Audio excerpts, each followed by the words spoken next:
स्वयं बाणों की सैया पर पड़े हुए भीष्म पितामह भगवान कृष्ण से पूछते हैं कि मैंने इतना एकादशी का व्रत करा, मैंने इतना दान करा, मैंने इतना पुण्य करा, मैंने इतना सत्कर्म करा, फिर मुझे बाणों की सैया पर पटका क्यों गया? मुझे ये तो बताओ कि मैंने पाप कौन सा कर दिया?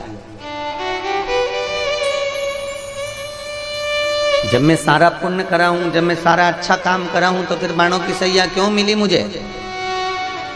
किस लिए मिली है? तो कहा पितामह आप तो अंतर्यामी हो, जरा ध्यान लगा कर देख लो कि आपने पाप कौन सा करा है। देखो ध्यान लगा कर। नहीं, मैंने तो पुण्य ही पुण्य करा, मैंने पाप करा ही कहाँ है? मेरे बराबर कोई एकादशी का व्रत नहीं कर सकता, मेरे बराबर कोई दान नहीं कर सकता, मेरे बराबर कोई भगवान का भजन नहीं कर सकता, और मैंने जितना कृष्ण का दर्शन करा उतना कोई नहीं कर सकता।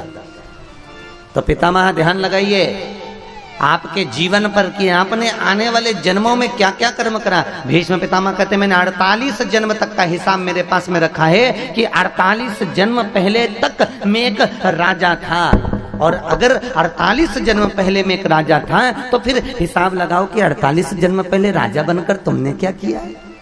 कुछ नहीं करा, राज्य भोगा, कभी झूठ नहीं बोला, कभी प्रपंच नहीं करा, कभी छल नहीं करा, कभी बेईमानी नहीं करी। भगवान बोले कहीं तो गए होगे?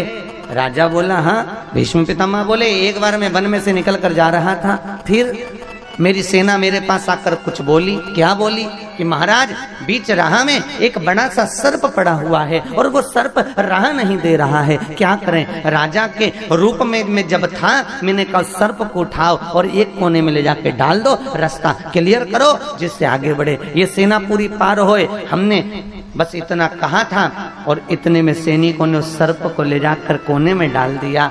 भगवान बोले इसके बाद की कथा मैं सुनाता हूँ। वो सर्प कोने में नहीं, बमूल के कांटों की झाड़ियों में डाला गया था। वो सर्प जब बमूल के कांटे की झाड़ी में डाला गया, वहां पर सर्प को कांटे चुभ गए और सर्प रक्त निकलने लगा, छटपटाने लगा।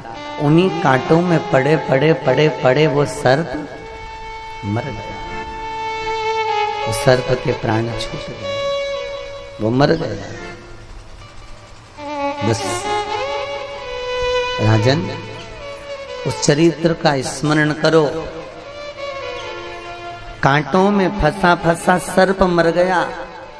48 जन्म पहले तुमने एक पाप कर्म करा, उसका भोग आज तुम भोग रहे हो। जैसे कांटों की झाड़ियों में सर्प मरा, वैसे ही तुम्हें भी इस बाणों की जालियों में पड़कर मरना पड़ेगा। कर्म तो भोगना।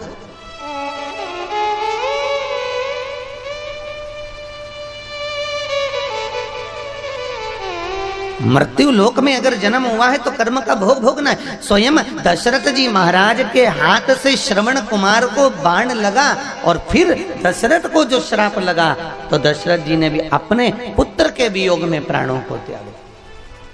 कर्म का भोग भोगना है, भोगी।